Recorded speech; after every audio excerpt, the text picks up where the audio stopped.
hyperbola. Now we know that for hyperbola, eccentricity is always greater than 1. Eccentricity is greater than 1. And what is eccentricity?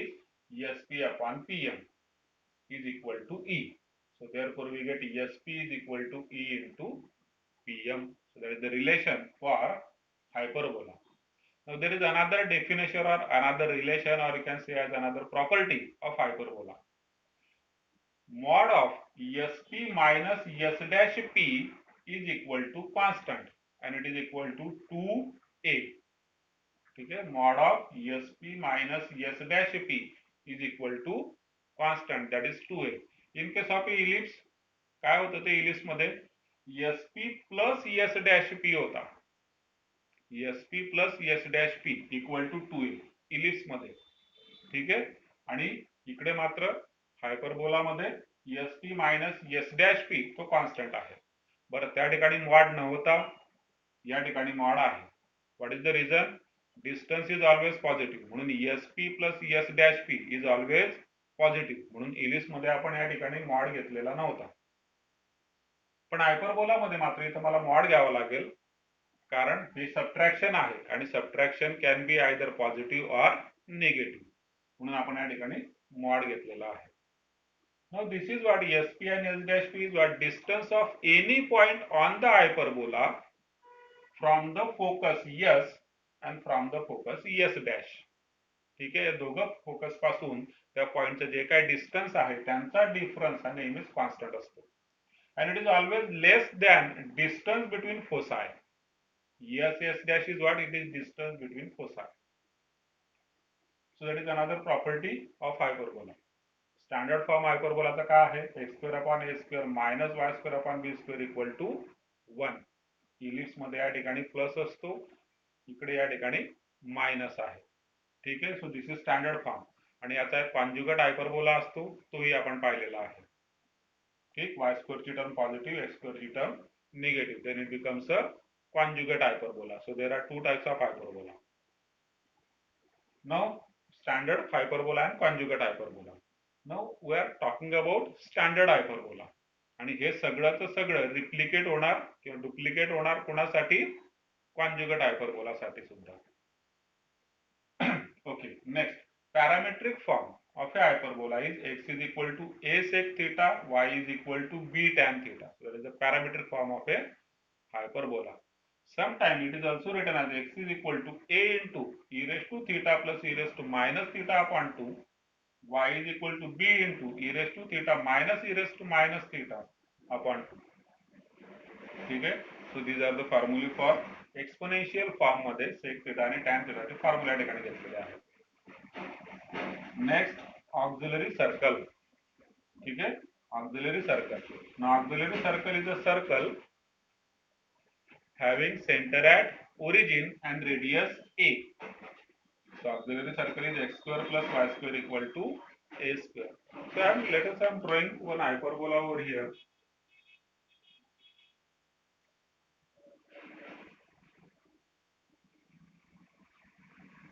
This is origin which is also center of the hyperbola. ठीक है, standard hyperbola का centre भी यही है, and hyperbola is in this form. ठीक है, these are not two curves, this is only one curve. Now this auxiliary circle x square plus y square equal to a square. Vertex of hyperbola are at plus or minus a. So this distance is a. So we get auxiliary circle over here. This is the auxiliary circle. This is the auxiliary circle. X square plus y square equal to a square.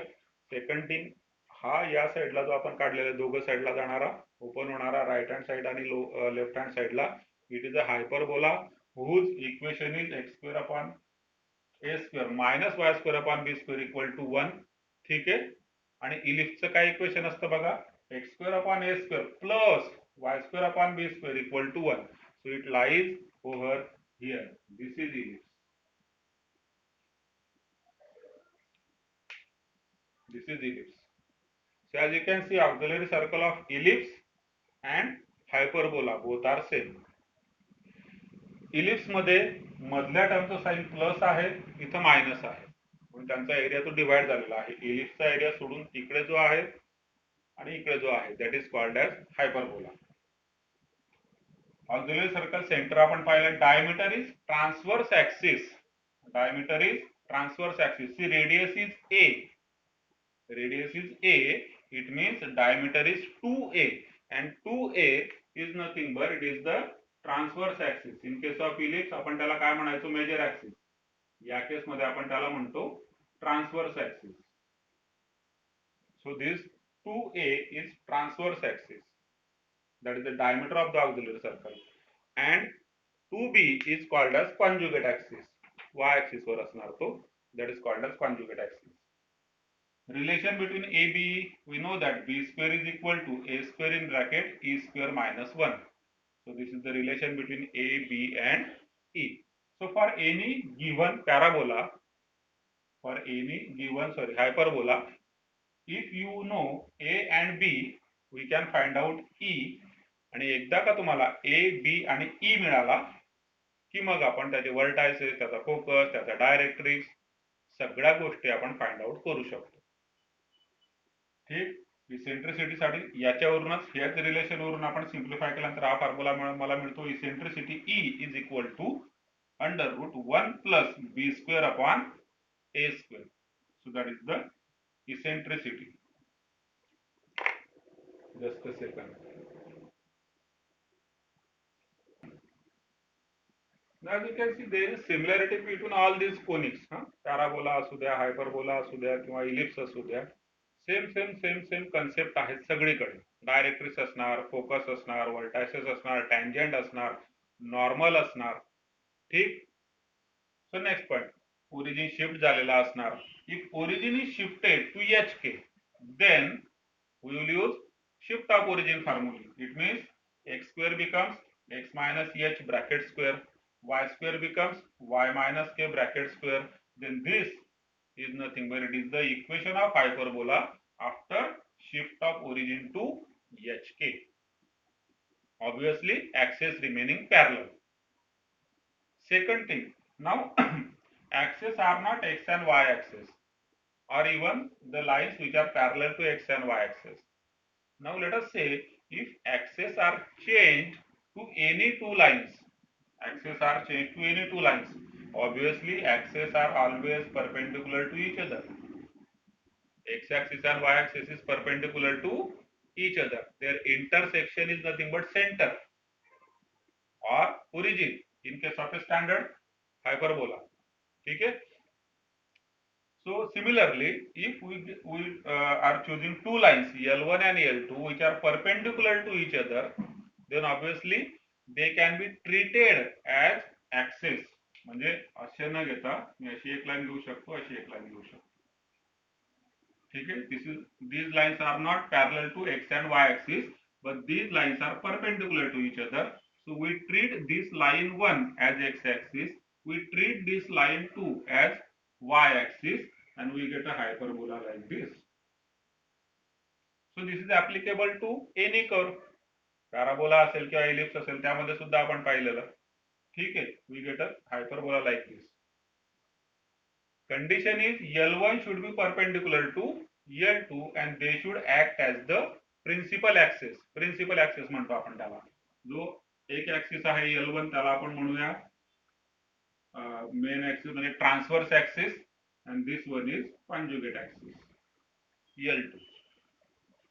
So lines should be perpendicular to each other. So if L1 is Lx plus My plus N, L2 is Mx minus Ly plus P. See, here you can see these two lines are perpendicular.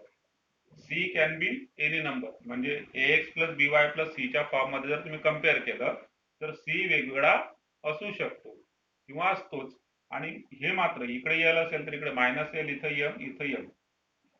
म्हणजे या दोघांचे slope एकमेकांना negative reciprocal होतात आणि they gives us two perpendicular lines.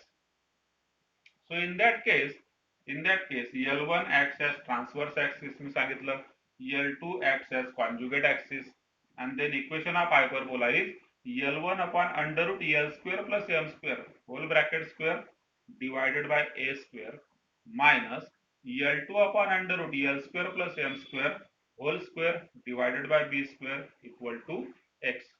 So this is nothing but capital X. Here it is capital Y. So it is x square upon a square, y square upon b square equal to 1, which is nothing but a hyperbola. ठीक है. Next.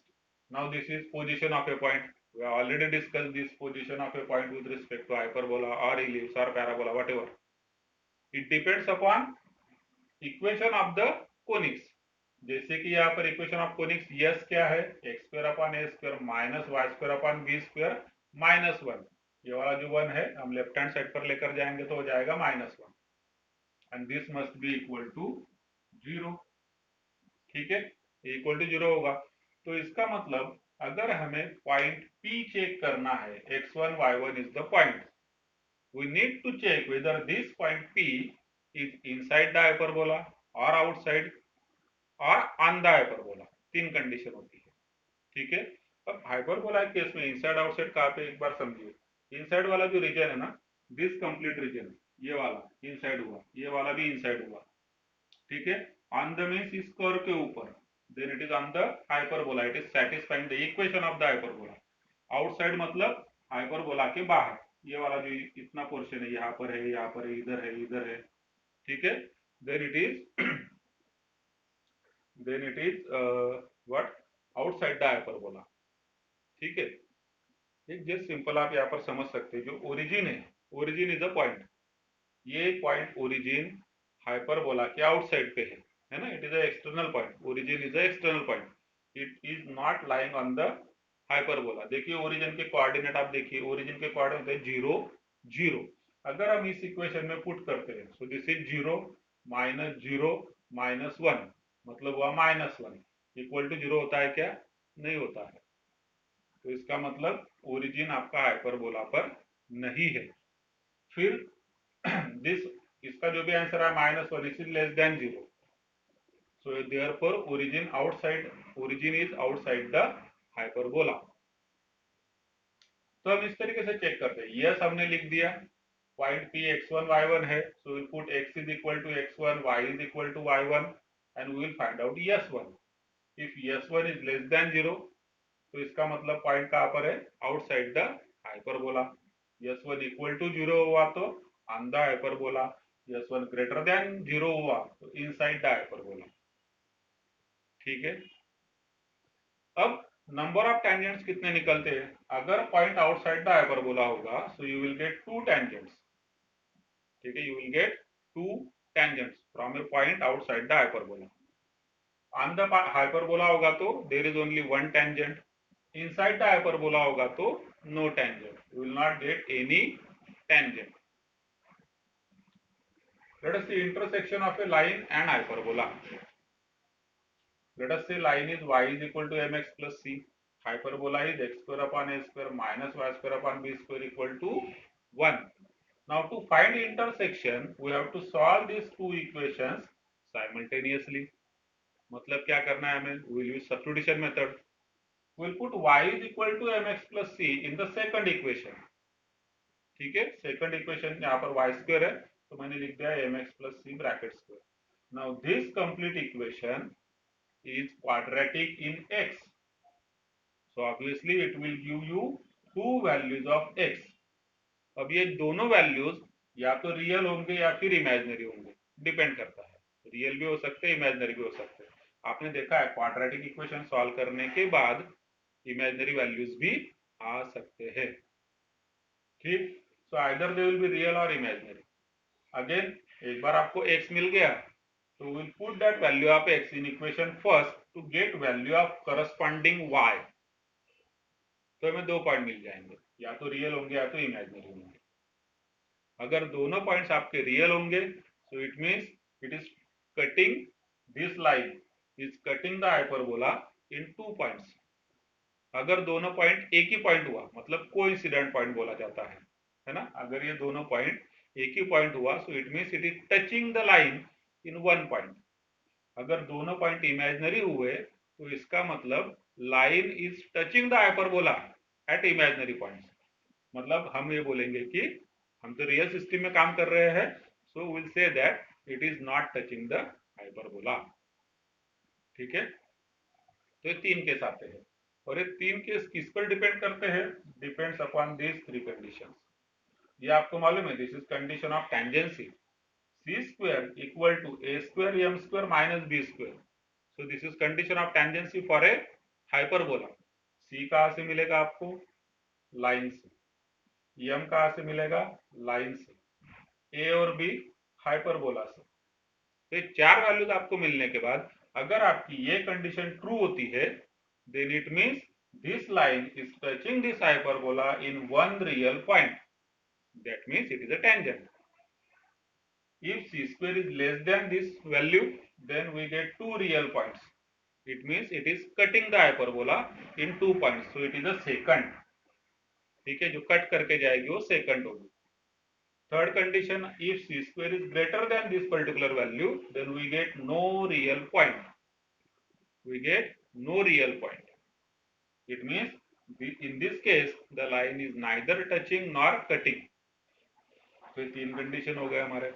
Condition of tangency हमने पहले discuss किया, c square equal to a square m square minus B square, condition of tangency. तो फिर अगर tangent है तो पॉइंट ऑफ कांटेक्ट चाहिए होता है हमें। पॉइंट ऑफ कांटेक्ट क्या होगा? अब देखिए यहाँ पर ये फार्मूला दिख रहा है आपको, ठीक है, आप बोलेगे सर बहुत बड़ा फार्मूला है ऐसा, ठीक है, ये तो है point of contact, but this is a shortcut. अगर आप इसे दोनों को, इन दोनों को जब आप सॉल्व करते हो, ठीक है, इन दोनों को अगर आप साइमल्टेनियसली सॉल्व करते हो, व्हाट यू विल गेट?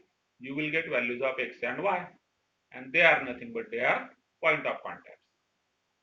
ठीक है, इन दोनों को साइमल्टेनियसली सॉल्व करके जो मिलने वाला है it is point of contact. तो यहाँ पर पॉइंट ऑफ कांटेक्ट के लिए फार्मूला है प्लस और minus a square m upon under root plus और minus B square upon under root. So these are point of contact of a tangent to a hyperbola. Next thing, अगर मान लीजिए यहाँ पर हमने जो लिखा कंडीशन और पॉइंट ऑफ कांटेक्ट, हमने कौन से फॉर्म में लिखा है? जब लाइन आपकी थी स्लोप इंटरसेप्ट फॉर्म में। स्लोप इंटरसेप्ट मतलब y is equal to m x plus c के फॉर्म में अगर लाइन होगी तो ये कंडीशन है। कल हमने डिस्कस किया था, लाइन हो सकता है कि जनरल फॉर्म में हो। जनरल फॉर्म मतलब a x plus b y plus c equal to 0। In that case what is the condition? N square equal to a square l square minus B square m square. अगर normal form में line होगी x cos alpha plus y sin alpha equal to p, तो फिर condition of tangency क्या है? p square equal to a square cos square alpha plus b square sin square alpha. अब ये चीज हमने कल भी डिस्कस की थी कि अगर हम इस लाइन को या फिर इस लाइन को कन्वर्ट कर लेते हैं इस फॉर्म में, तो हम अपनी रेगुलर हमेशा यूज होने वाली यही कंडीशन यूज कर सकते हैं to check whether the given line is tangent or not. Clear है यहाँ तक? किसी को कोई डाउट है क्या? यहाँ तक पूछिए।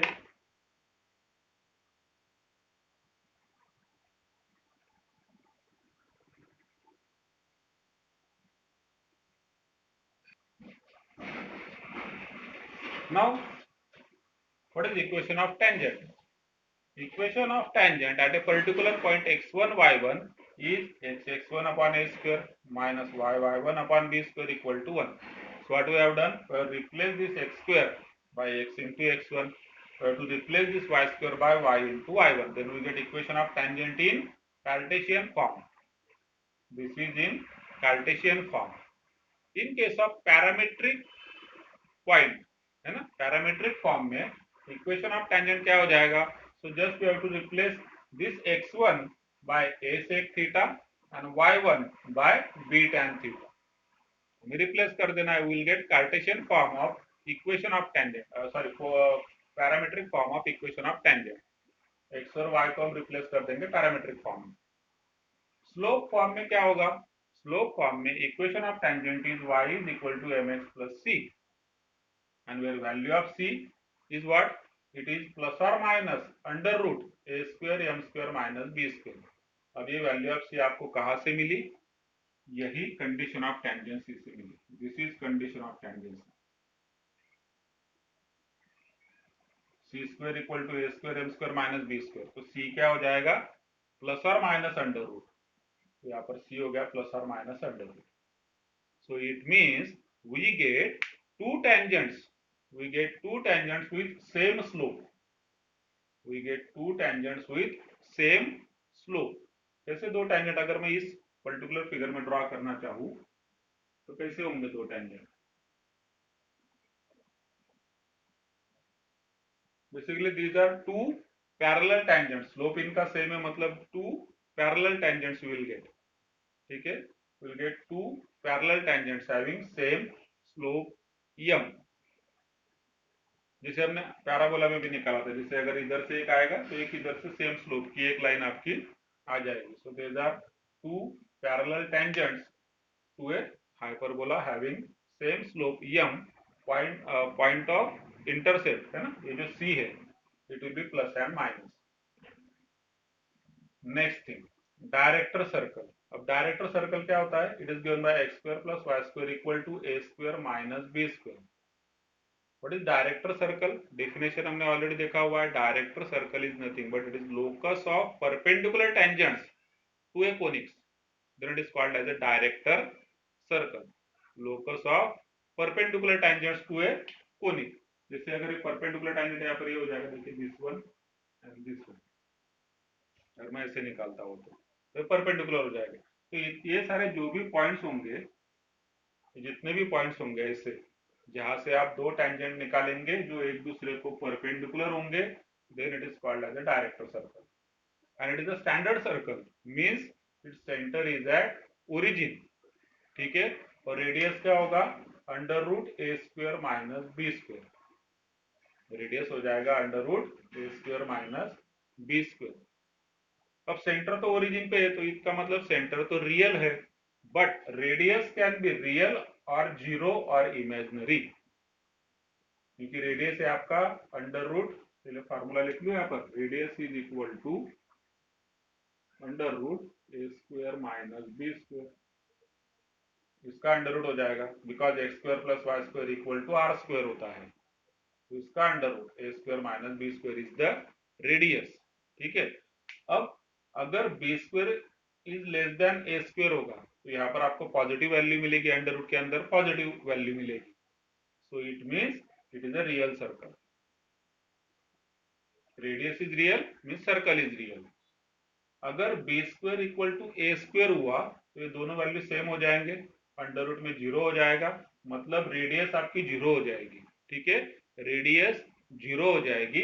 It is called as a point circle. हमने पहले सर्कल चैप्टर में डिस्कस किया, पॉइंट सर्कल, जिसका कि सेंटर तो आपको मालूम है, ये हुआ centre, centre is at origin, but radius is zero, तो सर्कल तो आएगा ही नहीं, सर्कल आएगा ही नहीं. It is called as a point circle whose radius is 0. And if in case this b square is greater than a square, तो under root में क्या हो जाएगा? निगेटिव वैल्यू मिलेगी आपको. अंडर रूट में निगेटिव वैल्यू मतलब रेडियस आपकी कैसी है? इमेजिनरी. रेडियस इमेजिनरी हो गई उस केस में. So you get A imaginary circle. Next, combined equation of pair of tangents. Combined equation of pair of tangents. तो किसी भी एक्सटर्नल पॉइंट से हमने देखा है, किसी भी एक्सटर्नल पॉइंट से we can draw two tangents, है ना. हम एक्सटर्नल पॉइंट से दो टेंजेंट निकाल सकते हैं. अब अगर इनका आपको कंबाइंड इक्वेशन चाहिए, then it is given by this formula, s into s1 equal to t square. यही सेम फार्मूला इलिप्स में भी था, s into s1 equal to t square, where s is what? Yes तो आपका hyperbola है जो हमने ऑलरेडी लिया हुआ है. S is hyperbola, x square upon a square minus y square upon b square minus 1, that is S. What is s1? For s1 you have to replace this x by x1, y by y1. ठीक है, जो external point से आप लेने वाले हो ना दो टेंजेंट, तो वो जो भी एक्सटर्नल पॉइंट है, इट इज x1 y1. तो x की जगह पर x1 आ जाएगा, y की जगह पर y1 आ जाएगा.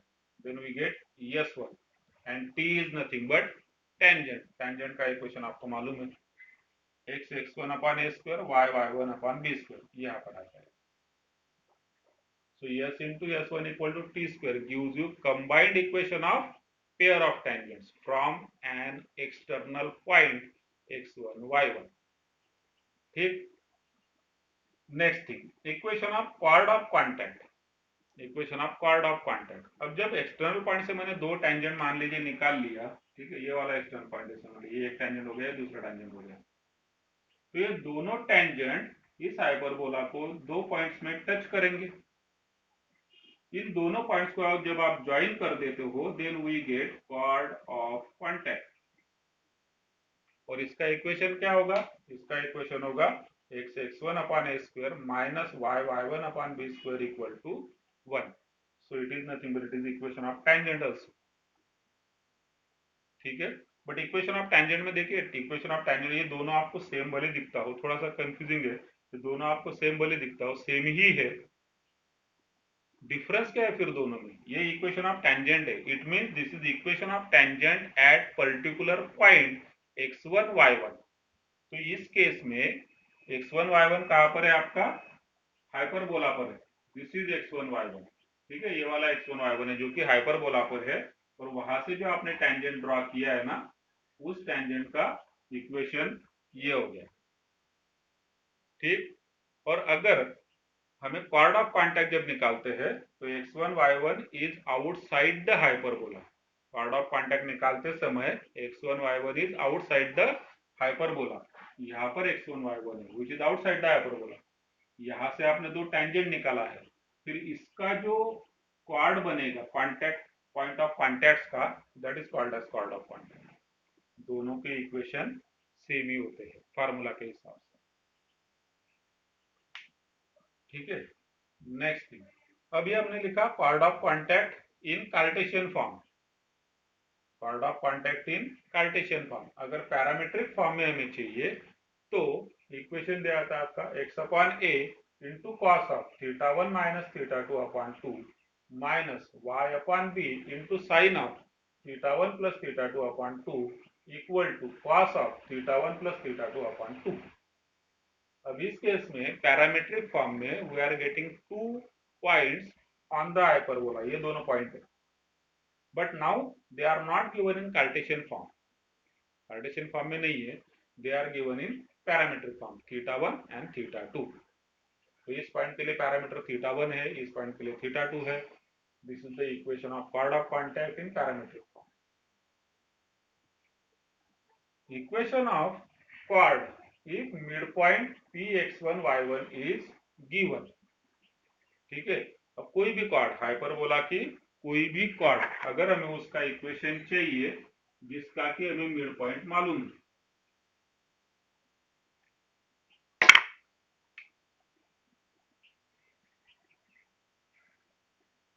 दिस इज हाइपरबोला, ठीक है। अब एक कॉर्ड है, कोई भी chord is a line, let us say this line is a chord. अब इस कॉर्ड का अगर आपको मिड पॉइंट दिया होगा, ये जो कॉर्ड है इसका मिड पॉइंट कहीं पर भी होगा, अगर इसका मिड पॉइंट आपको मालूम है which is nothing but x1 y1, then equation of this chord is given by this formula t is equal to s1, ठीक है, t is equal to s1, t is nothing but tangent, यहाँ पर हमने देखा, and s1 is nothing but this s by replacing x by x1, y by y1, so this becomes s1, this is t, then we get equation of chord whose midpoint is x1 y1, so this is about tangent. Let us study equation of normal, just a second. Equation of normal. We already know that normal is nothing but it is a line perpendicular to the tangent at point of contact. The equation of normal in Cartesian form, a square x upon x1 b square y upon y1 equal to a square plus b square. Cartesian में parametric form में ax upon sec theta by upon tan theta equal to a square plus b square. अब ये दोनों भी जो form है, अगर आपको ये वाला फॉर्म मालूम है कार्टेशियन फॉर्म, ठीक है, कार्टेशियन फॉर्म अगर मालूम है तो आप यहाँ पर x1 is equal to a sec theta, y1 is equal to b tan theta अगर रख देंगे तो आपको पैरामेट्रिक फॉर्म मिल जाएगा of what, equation of normal. In slope form, in slope form y is equal to m x plus c, ठीक है, y is equal to m x plus c. अब c की वैल्यू आपको कहां से मिलेगी, तो कंडीशन ऑफ नॉर्मेलिटी से मिलेगी। जैसे हमने देखा यहाँ पर कंडीशन ऑफ टेंजेंसी ये है c square equal to a square m square minus B square. From this we get value of c plus और माइनस अंडर रूट, जो कि हमने इधर रख दिया to get slope form. Similarly condition of normality is c square equal to m square in bracket a square plus b square whole bracket square divided by a square minus b square m square. So this is the condition of normality, ठीक है, this is the condition of normality. अब यहाँ से आपको c की value मिलेगी plus और minus under root, तो मैंने इधर डाल दिया प्लस और माइनस अंडर रूट, इसका अंडर रूट है m स्क्वायर का अंडर रूट m हो गया, यहाँ पर भी स्क्वायर है तो a square plus b square रह गया, डिनोमिनेटर में अंडर रूट नहीं था तो मैंने अंडर रूट लगा दिया। So this is in slope form y is equal to mx plus c, c की वैल्यू आपको कंडीशन ऑफ नॉर्मेलिटी से मिलेगी। अगर आपको पॉइंट ऑफ कांटेक्ट चाहिए it is given by this formula plus और minus a square upon under root minus और plus b square m upon under root. So that is the condition of normality and point of contact in case of a normal line. ठीक।